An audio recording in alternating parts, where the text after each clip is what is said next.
Hi, I'm Mr. Ryden, and I'm here with Brendon McGlasson, and we are going to introduce our second episode of the second season of Olney Tiger Encounters. As we discussed last episode in that introduction, we are taking a different approach this year to have more of a long-form conversation with students about primarily their OTE classes, which stands for One Tiger Extension. It is meant to be an extension of learning into more like, it could just be more guided study on stuff that students that want more help with, work time or stuff like that. But it also is a time for like traditional club activities and things like this, like that club. So we're taking a look at those, and we're also going to go into topics of importance to students today as we're getting through the OTEs, and we also want to have some other stuff that we're talking about. So this is the format for our new show. So Brendon, you interviewed the FFA, you interviewed Delaney and It Trenton? was Delaney Williams and Trenton Payne, both officers. Trenton is actually the current chapter president of the FFA. I always forget what Delaney's position is, but It's a very important position, though, I can tell you that for sure. She's got a lot of weight on her shoulders, and so important we're not even allowed to know what it is, as a matter of fact. That or both of us have shoddy memories. I'm not sure which one. I'm pretty sure it's that. The latter. Yeah. So it's been a couple weeks since the interview. We've been trying to get the format together on these podcast/video casts, and so I think we're getting it now, and we'll get this out. But you guys did talk a little bit about FFA week and about FFA in general, I assume. Yeah, we kind of talked about, well, like you said, a little bit about the just National FFA week, but we also kind of talked about a little bit about the FFA as a whole, as like a national organization, but also the Olney FFA chapter itself, both of them being chapter officers. Excellent. All right, well, we're going to toss to that interview right now, so enjoy. Rawr. Rawr.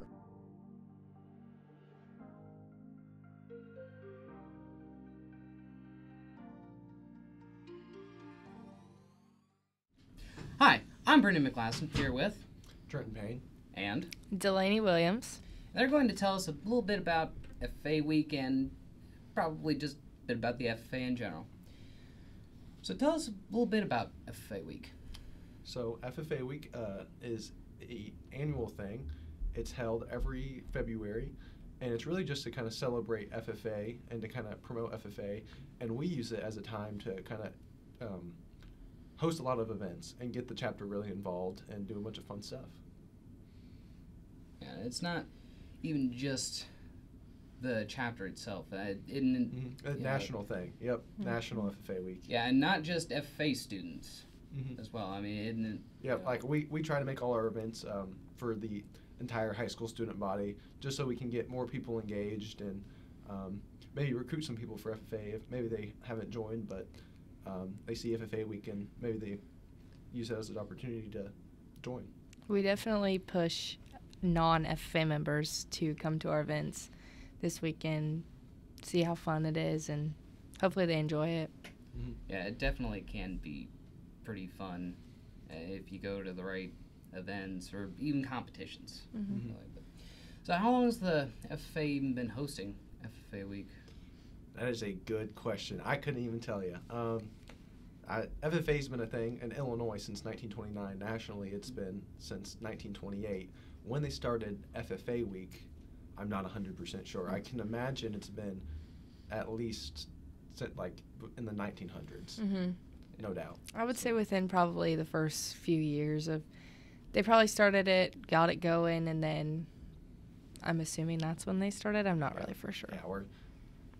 Yeah, I guess not experts, as we should be. Yeah, I suppose that makes sense. Well, I mean, I don't think either of you are like chapter historian or anything either. So Well, it's yeah, not we like- should have brought them on. Should have. Yeah, Mhm. that would have been useful for that Yeah. one. But how has being part of the FFA helped you grow personally and professionally? Go first or me? I'll go first. So, one thing that has really helped me grow personally is I have gotten out of my comfort zone while partaking in the public speaking contest. That is not something I ever saw myself doing. I'm not very good at getting in front of people and just talking, so that really brought me out of my comfort zone, and I feel very much more confident in just talking to a stranger now. So. Yeah, I think I'd have to ditto that. Ditto that. Public speaking's definitely been one that's helped me a lot. Parliamentary procedure, that contest, that's helped me grow with speaking skills and whatnot. And also, I think that FFA's kind of helped me with my work ethic. Especially when you're an officer, you have a lot on your plate, and you got to make sure you manage time wisely and be efficient. I do with the helping your work ethic, I can agree, because we were both on a national contest team this year, and we had to work a lot. We practiced a lot. They won, so they practiced a lot more than we did, but they really put in the work. And a lot of you can tell who really puts in the work. We accomplished a lot in our chapter, so yeah. Yeah, there's definitely a lot that I agree. There's a lot going on with the chapter. I mean, not even just with the officers. I mean, there's just a lot going on in general, constantly, especially like with the back to school bash and everything. That's probably something that everybody goes to. Mm-hmm. Yeah, so we're really lucky to have advisors who stay after school and help us plan all these events and make it to where the chapter members can be busy and keep up with FFA events. So, so what are some of the skills that the FFA helps to foster with students? Anyways. I definitely say back to the public speaking. That's an obvious one. Work ethic. I would say just putting you out of your comfort zone, which that's kind of a lot on the advisors. They really just push you to do things. And even though sometimes you don't want to do them, you get out of whatever you just did, and you're like, I'm really glad I did that. And you might freak out while you're doing it, but then you're done, and you're like, that wasn't really that bad, and you're ready to do it again. So I definitely do have some experience doing stuff like that because, I mean, the last 3 years or so that I've been with the FFA, I have actually always ran as a chapter officer. So, I mean, people who don't know, basically how that looks is when you get so many signatures from, FFA members and a couple of teachers, you literally have to go in front of the entire chapter and introduce yourself, how long you've been in the FFA, and stuff like that. Could you describe a recent project or activity that you or your FFA chapter is particularly proud of?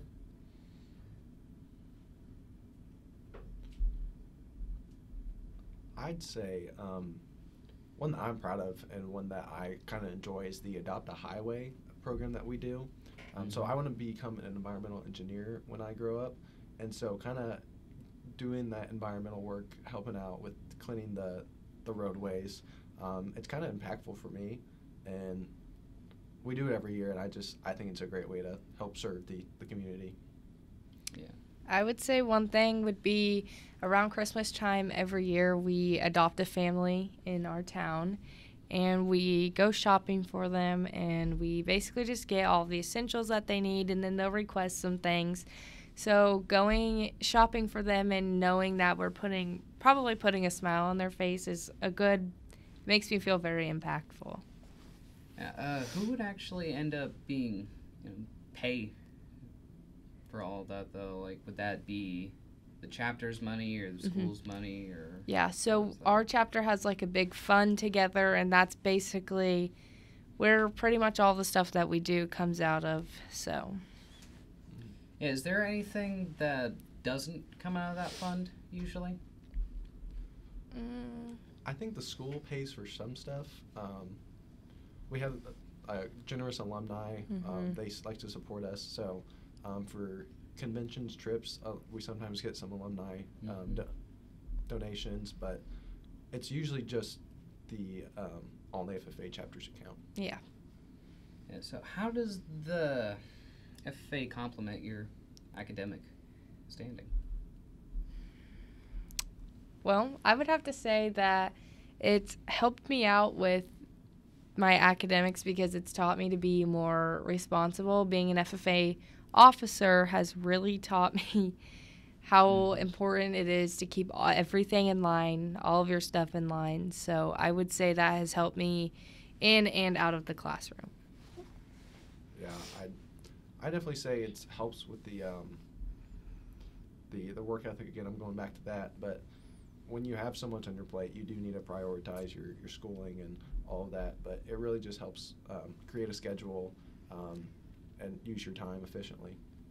Yeah, I don't think that's even specifically just through the FFA. I mean, there's definitely a lot of other programs. Oh, yeah. Including, I think, didn't you mention at one point you were part of the FBLA Yep. off camera? Yep. Of course, So, yeah, that's definitely a route you can take for any sort of club within the high school. I think can offer those opportunities. We found our place in FFA, so that's kind of why we stuck with that. Yeah, I mean, even with like that stuff, like what we're doing right now, there's a lot of stuff that goes on, behind the scenes with this kind of stuff, and yeah, I can imagine. I can, yeah. Let's see. Can you give an example of a time when you had to work as a team to achieve a goal, especially both being officers? Well, the most recent one would be FFA week. It is a very big team project. Everyone has to participate for it to go smoothly, and we prepped this for a very long time. Yeah. I'd have to say the chapter banquet. We have the annual chapter banquet, and that's kind of a all-hands-on-deck thing. We kind of need to make sure that everyone knows what's going to happen at this banquet. We do a run-through beforehand, and we make sure we inform all the officers of what they're doing, all the members of what they're doing. There's just a lot that goes into it, and it's really crucial that you guys we work as a team, and we really communicate to everyone what's going to happen, or else something's going to go wrong. Yeah, especially with, correct me if I'm wrong, but aren't the officers even, installed at the banquet Yep. every year? So we gotta coordinate all that too. And make sure they know what to say and all Yeah. that, I'm sure, where to go. And I can imagine that's... what kind of planning goes into FFA week? So we have to pick out dates for everything. We have to put out sign-up sheets, So on Saturday night, we had our dodgeball night, which I think is a fairly new event for us, I want to say. And we have to make sure we get the gym reserved, make sure there's nothing going on that night or anything, and just making sure that everything is taken care of so you don't get to the event and you're like, oh no, we don't have this, or we don't have some, we just got to make sure it all goes pretty smooth. Yeah, I'm sure there's also a lot of stuff that you have to go through, with the courthouse and jailhouse tour. We started planning FFA week in December, actually. Yep. So we had a big meeting with all the officers, and we kind of just brainstormed what we were going to do in FFA week. That's kind of what we did in December. And then from then on, we actually executed the plan. So is that usually kind of how it goes? You start planning a couple months ahead? Yeah, we actually, after talking to the advisors about it, they think that we should actually do it earlier, just so it's November time. Just because there's the Christmas break, and you plan for FFA week right before Christmas break, and then go off to Christmas break, and everyone forgets what's going on. You don't talk about it. Yeah. Nothing gets done. So it's a lot of behind-the-scenes work, as you said, with this. There's a lot that other FFA members don't see other than the officer team. There's a lot of work that is put in by all officers, and it takes teamwork, a lot of it. Definitely.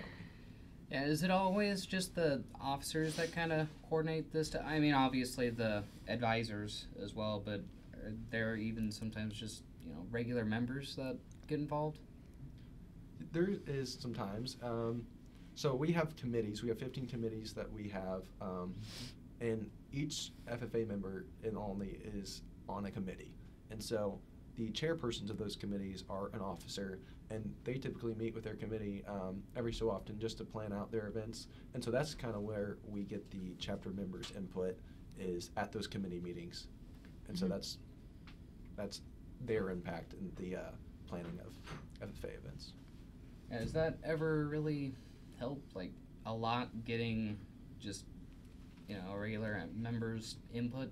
I would say that helps, because if you're doing an event and it's something that you've maybe done before, and then you hear the feedback from members outside of the officer team and they're like, oh, well, it was fun, but you could maybe change this. It's really nice to know what other kids are thinking, so we're not just continuing to do the same thing and kids aren't coming because they're not enjoying it. So usually we can kind of take their feedback to our officer team meetings that we have weekly and just toss the ideas that they give us around, and yeah.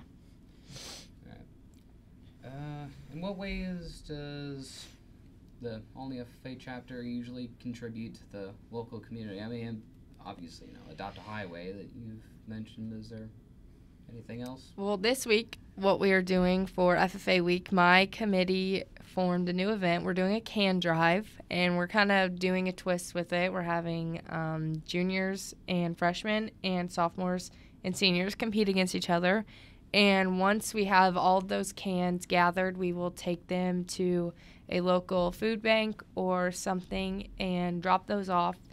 So we did want to incorporate an event for the community here, or during FFA week. So that is something that my committee kind of came up with, and so that's really fun. Yeah, and we even do stuff like outside of Olney for service projects. Last year for our chapter officer leadership training, we went to Mayfield, Kentucky when they got hit with a tornado and spent like 8 hours there during tornado relief. So that was a really cool thing to see. Not cool, I shouldn't say cool, but it was very eye-opening. It's very eye-opening. It gave you a new perspective on things. Another thing I would say is I know a couple members have been to what we call Washington Leadership Conference. And while this isn't directly giving back to our community, the last day at that conference, you do a service project. And we packed over 80,000 meals for people around the world. So that was also put an impact on me, because I was like, we all worked together to just do that, and now 80,000 people are going to be fed. So that's, Yep.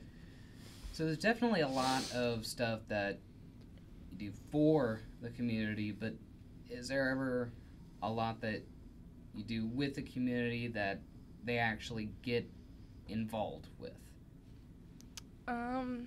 I would say one thing we involve ourselves with the community would be the white squirrel count. That's something where the whole town of Olney participates in that, and we have one Saturday morning we'll get up and we'll go. There'll be different people throughout the community doing it at the same time as us, and it's fun to just see us all working together. So, do you know kind of how that white squirrel count even started and how the FFA even started getting involved with that? I honestly could not tell you. I also could not. But yeah, that's a little dated for us, I think. Yeah, I think we've been helping for quite a while. Yeah. That's a Mr. Stieber question. Yeah, that's before our time. Yeah. We just help. Yeah. Well, I mean, hey, as long as you're doing a good job actually helping. Mm-hmm. Right? Can you share a community service project that was, very meaningful to you? Or... I'm trying to think. I know, I'm trying to think. I know I kind of already mentioned the adoptive family. That one just kind of, it's impactful because you're knowing that you're making someone smile on Christmas who maybe without your help wouldn't have gotten something, wouldn't have been able to open anything on Christmas. So very impactful. I know last year we helped with the Richland County Hope. Was that a fundraiser? It was for like breast cancer awareness, or it was some sort of funding for cancer, and that was kind of impactful for me, was just being there and knowing that I'm contributing to a great cause like that. Yeah, and I'm sure it's not just, you know, you two.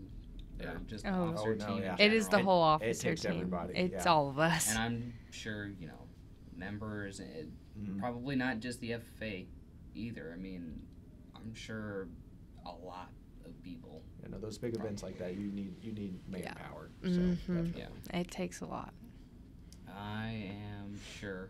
Are there any future plans that you'd be willing to share about the FFA chapter?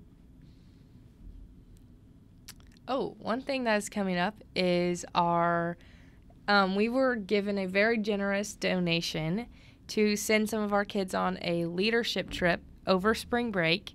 So our advisors, I should say, will be taking a few kids down to Florida to go explore agriculture down there, and I think they're going to visit the beach, and they're going to go see how different the agriculture community is down there than it is up here, because there are a lot of different things that they do than what we do here. So that's something new that's coming. Do you know any like specific forms of I cannot talk today. Of agriculture at all? So one thing is like growing fish, and so they have very good like aquaponics down there. I know they're by the ocean, but they still have pretty good like that kind of stuff. I don't really know a lot about it, but and then they do like different kinds of fruits and stuff that we don't do down here. So Well, I mean that would kind of make sense considering, you know, different environments. one thing is strawberries. That's where we get our strawberries every year. We get them from Florida, so. Yeah, the Florida Fruit Association. Yep. Yeah, I've actually always kind of found it funny how the FFA goes through the FFA to get fruit. Yep. Yeah, that is just great. Was that even done on purpose, or do you know? I can tell you. No.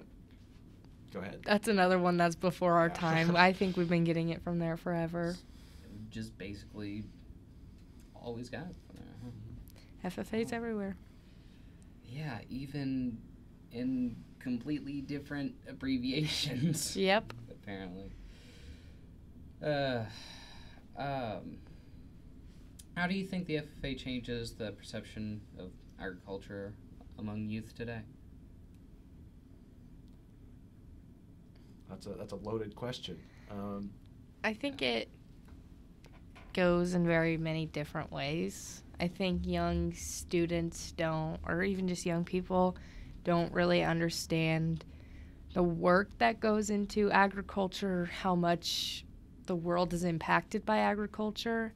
And it's just really unique and awesome to see how much, like, what we're supporting as FFA members is going in to help the entire world. Like, it's kind of mind-blowing. I think FFA's kind of taught me how big agriculture really is, how many industries it spreads into, and how many people it affects. I think the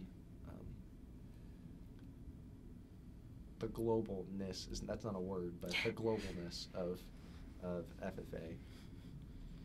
I think another thing would be whenever FFA members get together in Indianapolis for National FFA Convention, that is very eye-opening to. I know my first time I went there, I was like, holy cow, how do all these people know what FFA is? It is so amazing to see all these young students we're all brought together by agriculture and just all sharing the same kind of like, I don't even know, connections, I guess. And just knowing that we all love agriculture and, yeah. Well, I think that's probably, a good note to leave on there. So like to thank both of you for, taking, 20 minutes to sit down and just have a little chat. Thanks for having us. Yeah. All right, and that was the interview with Delaney and Trenton by Brendon McGlasson, Bat Club's very own. It strikes me as we're talking about OTE as kind of the feature of Olney Tiger Encounters, encountering our Olney Tigers specifically in their OTE programs, that it does offer a very helpful bit of time for something that takes up a lot of your guys' time overall, and I mean in a positive way. FFA really is a big part of this school, but also for FFA members, there's a lot of stuff that you guys do. I mean, you guys travel quite a bit. You guys do a lot of different meetings, like parliamentary type procedures, which is I've had the pleasure to sit in on a couple times, and it's always really interesting to see a group of high schoolers going through line by line procedural stuff. It's like, oh, they can be orderly as opposed to utterly chaotic. It's really fun to see and fun to check out. Yeah, I think it all really depends on which high schoolers you're talking about, Sure. though, because, I mean, there's people that are technically in the FFA that don't even consider themselves to be. It's a massive program, though. I think I talked to Mr. Rusk about this a while back, because he used to be an ag teacher, of course, before he became vice principal. My freshman year, Yeah, actually. he would have been. And I wish I could remember the number he said, but it is a significant portion of our population. It's like I almost want to say 1 in 5 or 1 in 6 students are involved in some way in the ag department or the FFA. That might be a little high, a little low. Don't take that as gospel, folks. But it is a huge percentage, larger than any other organization in the school, actually. So the FFA is a force within the school, and it's good that we have this time. Brendon is a part of that club, of course, and so he's regularly with me for OTE. But you have meetings every once in a while, and it's a good chance for you all to meet there, and probably a lot more likely to get more of your members to show up than if you have something after school when it's not required to be there. Yeah, a lot of people, me included, are just like, okay, Bye. nope, I'm out of here. Yeah. I don't want to be here. I want to take some me time. I'm not going to pretend that I'm not the same way on days when I don't have anything I need to do. We just got done with the musical, and of course, that's just, especially the last 2 weeks of it, are like 11-hour days straight here, school, musical. So yesterday I had that freedom of walking out at 3:15, even though it ended up being 3:30 or 3:45, but I just got to walk out. I was like, I've got a whole afternoon that has nothing to do with unpaid work. But great job on that interview, and it's always nice to learn more about the organizations at Richland County High School. So you're welcome.